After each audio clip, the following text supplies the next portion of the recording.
ओम शांति। 30 अप्रैल 2022 की साकार मुरली से होमवर्क। आज की मुरली से हम स्वमान लेंगे, मैं पूजनीय आत्मा हूँ। पूजनीय आत्मा अर्थात सर्व गुणों से श्रृंगारी मूर्त, राजयुक्त, योग युक्त और साज युक्त, तीनों ही विशेषताओं की मूर्त। इसके लिए आज हम विजन बनाएंगे। इस शरीर रूपी चैतन्य मंदिर में भ्रिकुटी के बीच मैं पूजनीय आत्मा विराजमान हूँ। स्वयं बाप दादा इस संगम पर मुझ आत्मा का गुण, विशेषताओं, शक्तियों से अलौकिक श्रृंगार करते हैं। तो आज सारा दिन श्रृंगारी मूर्त बनकर मस्तक में पवित्रता की मणि, सिर पर शक्तियों का ताज, हाथ में ज्ञान की तलवार और ड्रामा की ढाल, गुणों का हार। तो इसी तरह श्रृंगारी मूर्त बनकर मैं विश्व की आत्माओं को साक्षात्कार करा रही हूँ और गुण और शक्तियों का दान दे रही हूँ। तो इस पवित्रता की मूर्त बन करके अगर हम सेवा करते हैं तो भविष्य में पूजनीय और माननीय बन जाते हैं।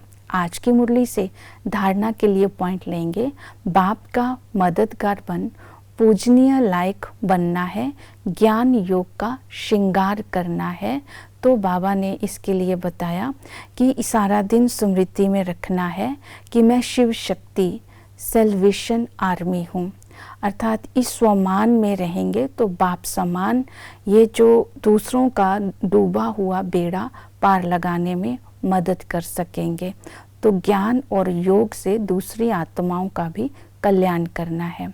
फिर बाबा ने पूजनीय अर्थात पवित्र आत्मा, पवित्रता के लिए स्मृति दिलाई कि तुम्हें कुल कलंकित नहीं बनना है, बाप की निंदा नहीं करानी है और पवित्र बनने की प्रतिज्ञा करनी है।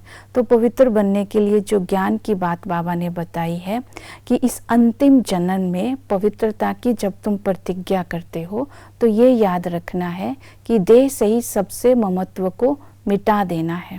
देह से ही सबसे ममत्व मिटाने के लिए श्रीमत दी बाबा ने, hear no evil, see no evil, do no evil, think no evil. अर्थात जैसे ही कर्म इंद्रियों की पवित्रता होगी तो देह सहित पवित्र बनते जाएंगे। दूसरा बाबा ने कहा बाप और वर्षे को याद करना। बाप को याद करने से आत्मा निरहंकारी और निर्विकारी बनेंगी और वर्षे को याद करने से सर्वगुण संपन्न 16 कला संपूर्ण बनती जाएंगी। और ये स्मृति में रखना, इस समय हम बाप दादा की गोद में है, ईश्वर की गोद में है। तो ईश्वर के अर्थात माता पिता के संस्कार मेरे संस्कार बनते जा रहे हैं। चिंता मुक्त बनने के लिए अपना सब कुछ बाबा के आगे सौंपकर ट्रस्टी होकर के संभालना है। तो इस तरह पवित्रता की धारणाएं आती रहेंगी जितना हम बाबा के समीप रहेंगे और बाबा की श्रीमत को जीवन में धारण करते रहेंगे। ओम शांति।